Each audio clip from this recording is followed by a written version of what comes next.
असतात आणि तळ्याच्या कडेला जांभळाचं झाड असतं आणि माकड हे दोन दोस्त असतात आणि मगर माकडाला आपल्या पाठीवर मिळवून या कडेहून त्या कडेला ने-आण करत असतात आणि त्याच्या मोबदल्यामध्ये माकड काय करतं ते जे जांभळाचं झाड त्या झाडावरची जांभळं त्या मगराला देत असतात आणि तेच मगर आपल्या बायकोला म्हणजे मगरींना देत असतात.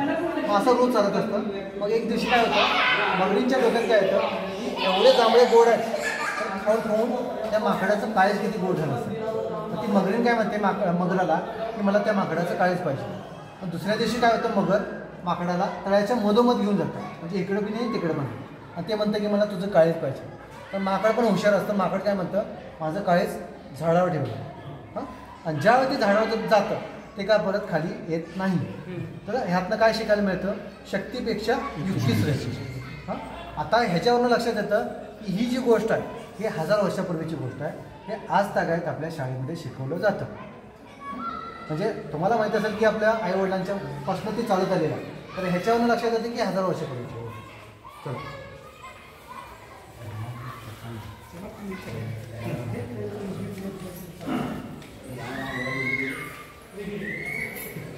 त्या तळ्यातलं पाणी संपलेलं असतं म्हणजे दुष्काळ पडलं असतं आणि त्या दुसऱ्या तळ्यात जायचं असतं आणि त्या तळ्यामध्ये 2 बगळे पण राहत असतात.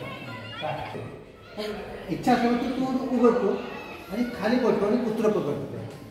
म्हणजे बोलण्याची ताकद येतात म्हणजे माणसाने कुठं बोलायचं आणि कधी बोलायचं आणि चुकीच्या वेळी जर बोललं तर त्याचा परिणाम काय होतो तर त्या ह्या गोष्टी मी सांगितलं.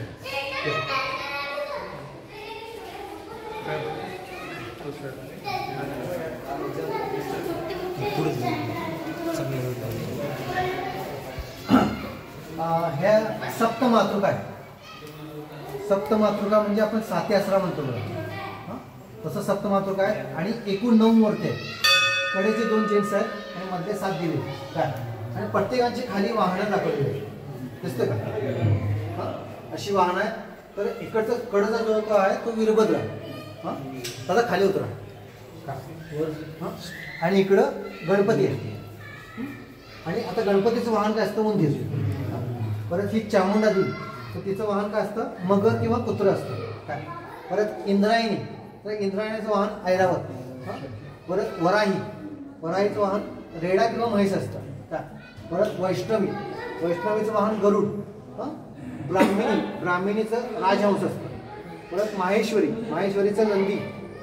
कौमारी किंवा कार्तिकी तर तिचं वाहन मोर आणि हे वीरभद्र म्हणजे महादेवांचा अवतार त्यांचं वाहन नंदी. असं ह्या सप्तमातृका आहेत.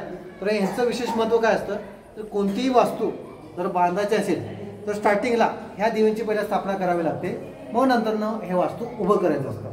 तर असं ह्या सप्तमातृका आहे. तर आपण ज्यावेळी भूमिपूजन किंवा वास्तुशांती करतो ना तर त्यावेळी ह्या देवींची पूजा करतो आणि असं हे सप्तमातृका पट 3 आहे. इथे काय आहे आणि पलीकडं त्याच बाजूला आहे ह्या कोपऱ्यामध्ये. ज्यावेळी 3 राजवटी झाल्या त्यावेळी या 3 राजवटीच्या वेळी स्टार्टिंगला या देवींची पूजा केली. असं ह्या सप्तमातृका.